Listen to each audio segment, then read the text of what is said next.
Hey, how's it going? Cool. It's been a while. It's been a long while. It's been a long while since I even thought about getting the busting the headphones out and chit-chatting, if you will. Nothing feels right down here right now. Everything seems a little bit off. So, bear with me while I massage this here mic boom and put this big black microphone real close to my lips and whisper sweet, sweet nothings into it. I hope y'all enjoy. I think it's fine. It's probably fine. Who really knows? Who fucking knows anyway? Was it ever fine? I don't think so. Anyway, welcome to episode 14 of the Aggressive Whiskers podcast. I am your host, Brett, and it's been a long time. It's been a long time since I talked on this thing. It's been a long time since I felt like I even wanted a podcast. Nothing happened. Just didn't feel like it. The world's a real son of a bitch right now, and I just didn't feel inspired to bring anything. I didn't feel like venting. Like, I started this to be an asshole. I started this to vent. I started this to yell and kick and scream and pout and throw a fit and complain about you fucking pussies. You liberal fucking pussies is what I started this for. To yell at you cucks. And it's so bad, I don't even want to do it. You don't even care. So I don't even want to do it. And I realized no amount of kicking and screaming from anybody who is moderately conservative or who has any semblance of or has any desire to go back to the way things used to be, we will never change your mind. You are such a fucking Looney Tune. If you're listening to this and you are an absolute bleeding diehard liberal cuck ruining this country, first of all, go fuck yourself. Second of all, I'm never going to change your mind. So why the fuck why did I even start this? It is a part of my therapy, if you will, to get things off my chest.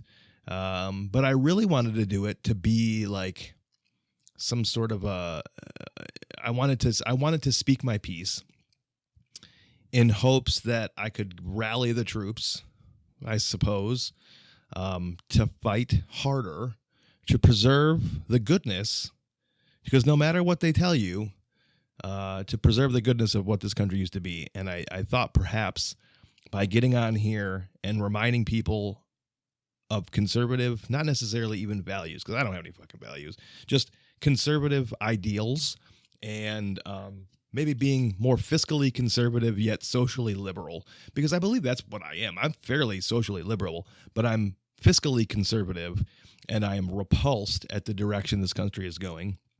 And so my hopes were that I could find more like-minded people to share those thoughts with and try to figure out how to save this fucking country. Because you liberal pieces of shit are burning this bitch to the ground, and I will not go down with it. I will not go down without a fight. I will not let you ruin everything for my children. It's ruined for me. I will die in a country that was ruined by you liberal fucks. I promise you that's what's going to happen. But at least I can save it for my children. I mean, I hope. I'm not sure, but I hope. And so maybe that's not what this podcast is going to be about anymore. Maybe it's not worth it. Maybe I should just go back to having a silly goose time all the time. Because 90% of the notes on my list today are silly or stupid. And it's more fun that way. I thought I was going to have fun being a loudmouth, yelling all the time, kicking and screaming, but it wasn't fun. Maybe it was fun a little bit, but maybe it'll be more fun to go back to silly times with Dad. Maybe we'll change the name. Nah, I think we'll keep the name. It's getting expensive creating all these different podcasts and media ventures. I have the hot butter logos. I have the aggressive Whiskers logos. I have the Beefcakes logo. I have the Angel Road Outdoors logo. And if I keep making new things, which I've got lots of great business ideas, if I keep having to make new logos, I'm going to be broke. I'm not going to have any money left. So I don't know, man. That's kind of what's going on. This world is such a shit show that I haven't felt inspired to podcast. I don't think anybody gives a shit. And so therefore, why do I give a shit? I don't know. But I'm going to try it because I looked at all this shit that I have set up. I looked at this brand new microphone that's only been podcasted in like maybe 3 times. And I looked at my video recorder, which had been packed away till hunting season. I was like, hold on a second, William Shatner, break that thing out. Let's try this again. So maybe it'll just be Silly Time Podcast from now on. I don't feel like yelling, and I mean, I could. Maybe there will come a time where I have to yell, and I'll do it then. But for now, I think we'll go back to silliness and stupidity. Maybe that'll be the name of this podcast. Silliness and Stupidity with Brett. But anyway, I have written down on here that Reese's peanut butter cups are wild. And I can't believe I've waited this long to talk about this. But for those of you that don't know, I'm a voluptuous connoisseur of peanut butter. I, Brett, am a voluptuous connoisseur of peanut butter. I've loved peanut butter since I was a wee wisp of a man, a young boy to be exact. And mixing in chocolate with it just accentuates its beauty and its luster. And I am a big fan of Reese's peanut butter cups. Not the knockoffs. Those can go right to hell. But actual Reese's peanut butter cups. And they've recently they've been taken over by a wild man who I'd love to hang out with, have lunch, buy a drink, and, go for a walk, hold hands. He has been, I assume it's a he, because the culinary decisions made by this mad scientist at Reese's Peanut Butter Cups, it can only be a man. It's something that Adam and I would come up with drunk, sitting around the pool. Like, what can we mix into our Reese's Peanut Butter Cups? They've got like fucking brownies and fucking potatoes, like goddamn potato chip Reese's Peanut Butter Cups. You can get a Reese's Peanut Butter Cup with a fucking Ruffles potato chip in that bitch. You can get them with peanuts in them. You can get them with pretzel chunks in there. Like, Reese's Peanut Butter Cups were already delectable before adding anything to it. So when you take something like a delicious salty Ruffles potato chip and you cram it on in there when you're molding and melting together the peanut butter and the chocolate, it can only mean a heavenly orgasm in your mouth when you bite into that thing. That's the only possible result of Reese's going so wild. But I will say, I was not as impressed with their potato chip peanut butter cups as I was with the pretzel, and I don't know if it's like they just decided to buy, the ass end of whatever the pretzel maker company had left over, when they're making pretzels and stuff breaks and falls down to the conveyor belt, and then they just burn it, they incinerate it, or they throw it away. Like, if they said, hey, listen, why don't you just put a bag down there and we'll buy them shavings off you and we'll put them into our delectable treats for the fat people in America. And they said, sure, sweet deal, sign this contract. And they said, okay, we will, let's go have lunch. Okay, fine. They went to Cheesecake Factory and then maybe they had a bowl of spaghetti with meatballs and then a delicious piece of cheesecake afterwards. I don't really know how that went down, but somebody made a great deal from both of those parties.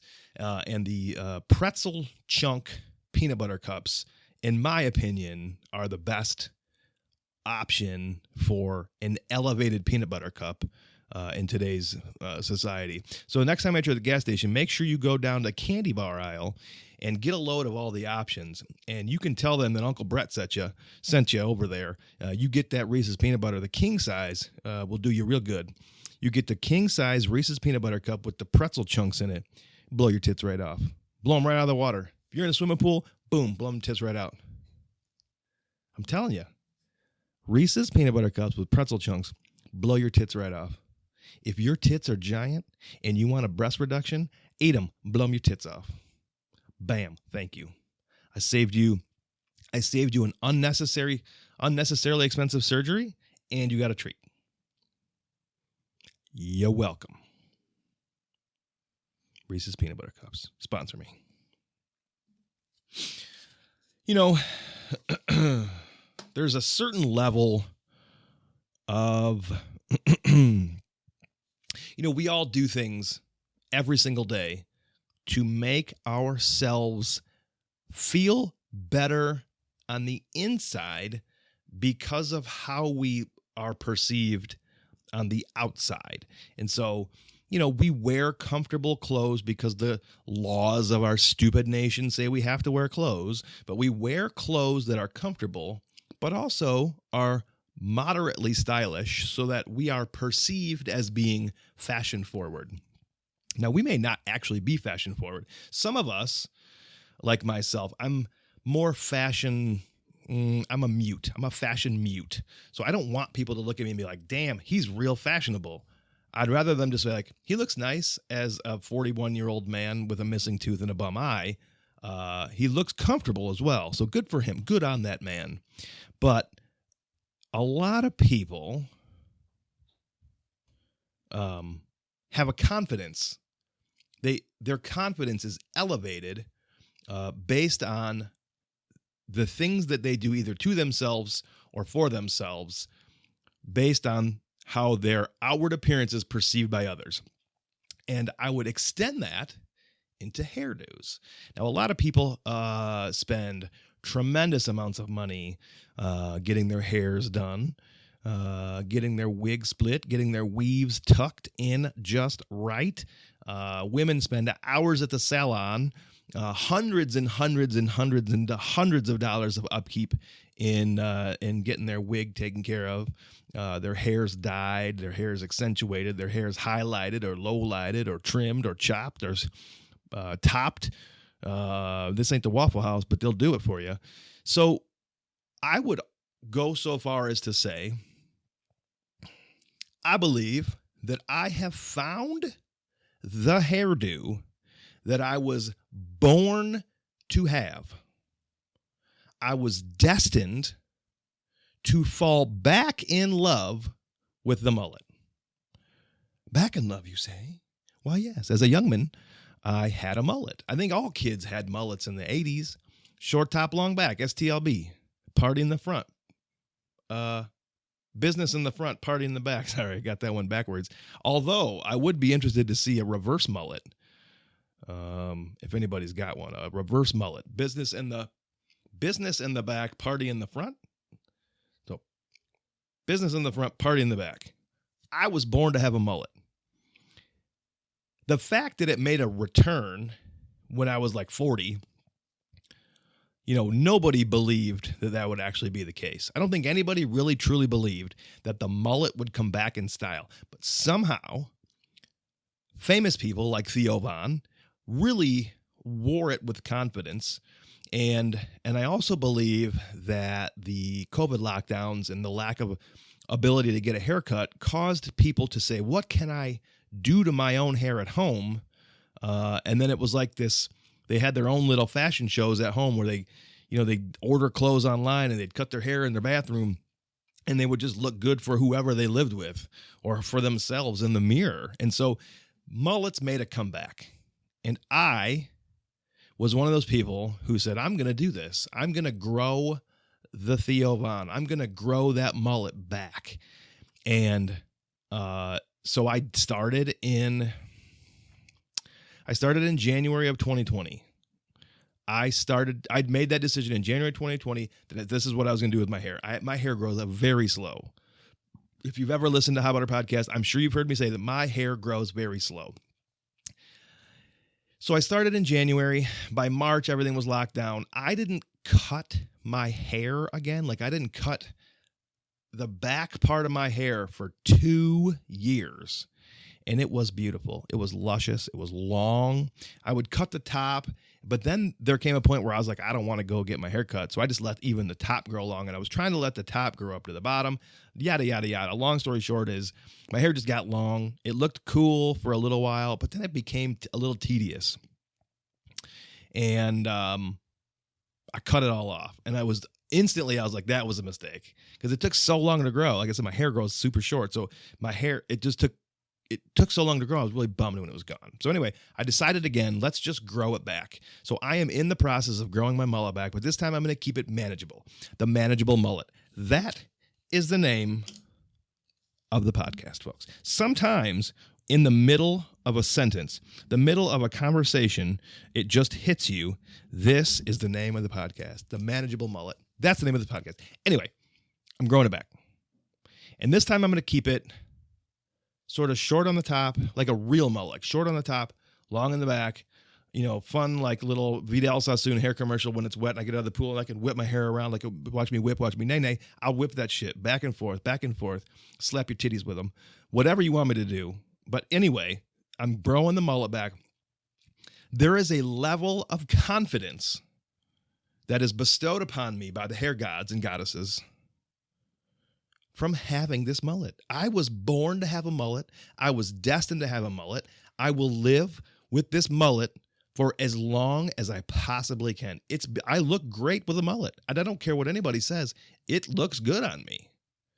And if you want to say it to my face, I'll push you down into a mud puddle. I'll slap them cheeks.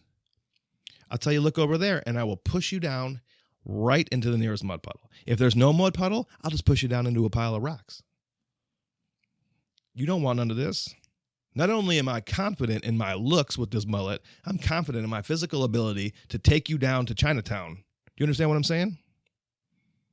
I will fuck you up, bitch. You heard me? Mullet confidence. You heard it here first, folks. The manageable mullet. Should see, that's another business. Should start a mobile mullet cutting company called the Manageable Mullet. Well, I pull up to your house, we cut your wig in the backyard or in my mobile trailer, like my little trailer. I'll get a little school bus and set up some barber chairs in there, and we come to you and we cut your damn hairs. Or I'll park in the front of your subdivisions, and on like the first Tuesday of every month, the mobile mullet will pull up. The Manageable Mobile Mullet will pull up to your fucking sub. I can see it now on Nextdoor app. Autumn Shores. The mobile manageable mullet, first Tuesday of every month, starting in May. Park that bitch in the front of your subdivision. Every smart motherfucker that lives in that sub be lined up to get a haircut. I just made $1 million.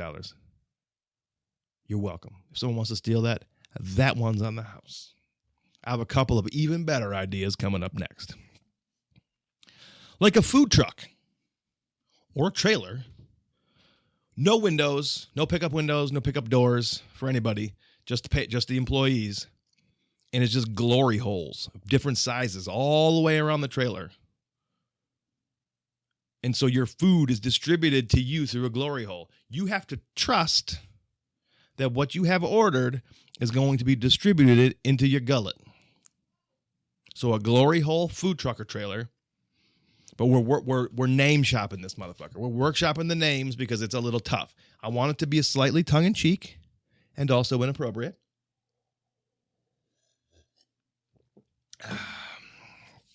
So I think my brother came up with Wholesome Provisions,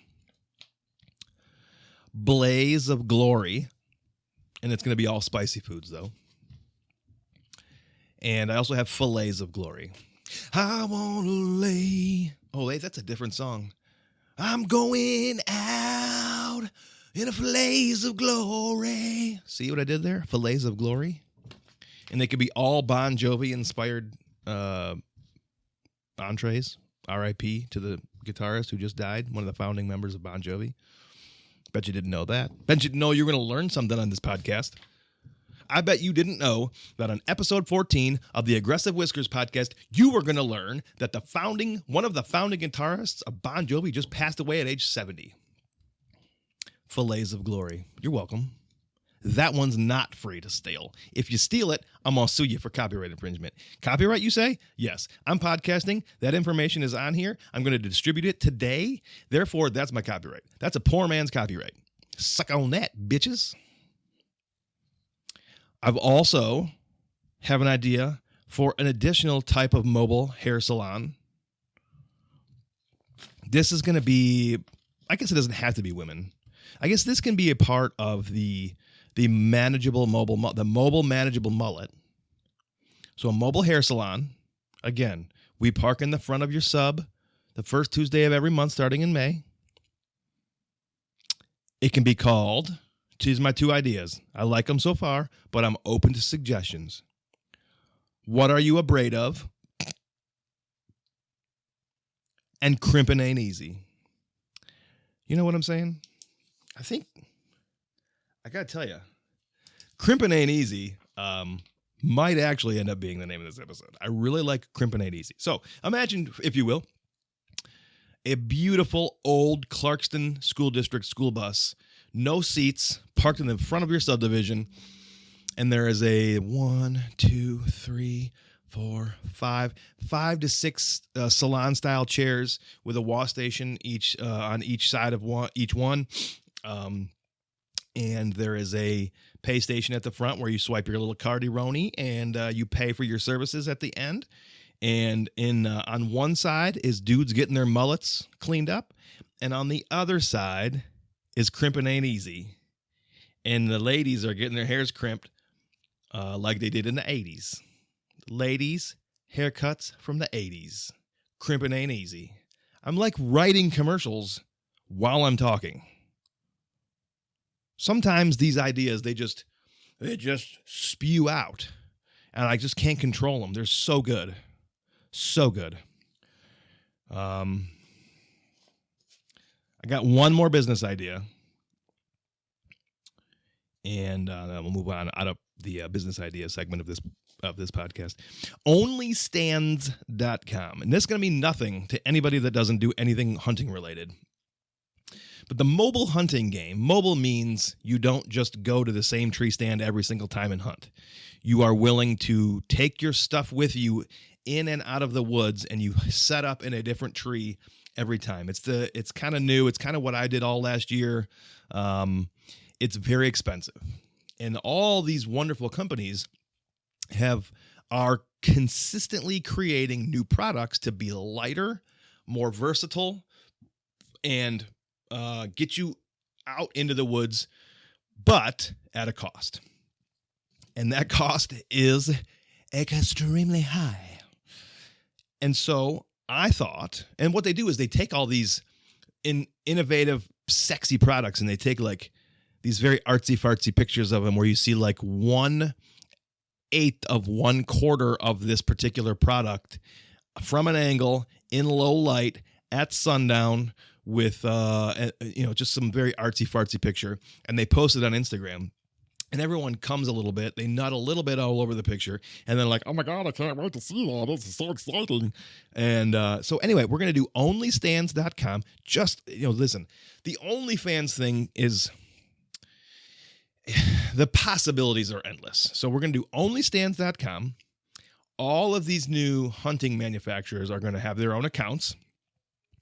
And patrons like myself and other like-minded mobile hunters or just hunters in general who are interested in this type of thing, instead of going to Instagram, they're going to post these super sultry pictures of the latest and greatest and hottest trends in the mobile hunting industry, and patrons will have to pay, a nominal fee, $1, $2, $3, just to get a glimpse of these super sexy pictures. I'm telling you, the hunting industry is not an untapped market, but it's relatively untapped. There is so much money to be made in this game that I do believe onlystands.com is a viable, profitable business. And if anybody wants to invest with me on creating the infrastructure for onlystands.com or the mobile haircutting game, the manageable mullet, or crimpin' ain't easy, you let me know, and I'll get my lawyers to draft something up. We'll work on a little investment opportunity here. But I've got to do something with all this money burning a hole in my pocket. Otherwise, I'm going to be buying too many Reese's peanut butter cups with pretzel chips in them. And then moving on from the business ideas, I had two more things. So one of the things on my paper says hairy pussies. And the other one says, how much metal is too much heavy metal? What are you hiding? And I'm going to start with that one, and I'm going to finish with hairy pussies. So I love really heavy metal. Like, the crazier, the better, in my opinion. But there must be rhythm to the metal. Like, it can be as fucking crazy as you can possibly imagine, but it can't just be nonsense. Like, it can't be disorganized. It can't be rogue. It cannot be rogue. The craziness must be intentional. There must be some rhythm. The rhythm doesn't have to be consistent, but the rhythm must come in and out of the craziness. But there is a ton of bands who make just insanely obscure, random, nonsensical noise with guttural screaming over top of it, which I respect you for being an artist, but I can't get into it. And so what I think is going on is these people who actually claim to enjoy that are hiding something. They're hiding a mental illness, first of all. Second of all, that mental illness is coming back out in your attempt to pretend that you actually like Dying Fetus or Cannibal Corpse. Like, nobody really likes that. It's not good. It's just noise. Like, there's no rhythm or tone or there's no tempo to it. It's just a diarrhea of noise. God damn it. I'm sorry. Sometimes you just have to write things down because there's a good chance that this could also be called diarrhea of noise. It's just a diarrhea of noise recorded with some weird grunts over top of it. There's nothing to really, like, music is a feeling. You feel music in your soul, in your bones. It gives you goosebumps, like real good music. Even like emotional music will make you feel and give you goosebumps. Heavy metal, like a really good, well-structured, well-written, thoughtful, heavy metal song, sometimes at a breakdown can give me goosebumps. Like, and for those of you that don't know what a breakdown is, I'm sorry. I ain't going to try to explain it. Look it up and go listen to some. But even a really good breakdown can give me goosebumps. So I feel, personally, if you're one of these people who is pretending to like bands that have this diarrhea of noise with the gutturals just grunts over top of it, I think you're hiding something. And I think it's your insecurities coming out. And I see through you. I see that you're faking it. I don't believe you. There's nothing you can tell me. I'm a recovering metal snob.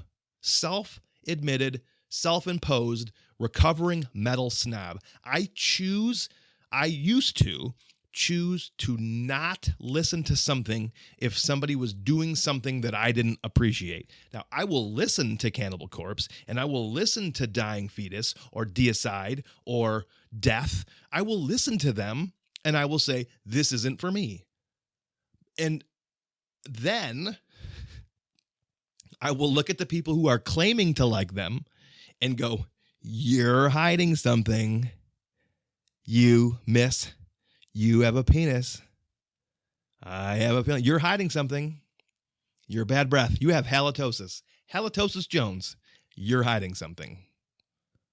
I don't really believe that those people who claim to like that. Because there's nothing relatable in that music. It's barely music. It's just sound. So I don't believe you. Now, I'm going to tie up this beautiful episode 14 with a little bow called Hairy Pussies.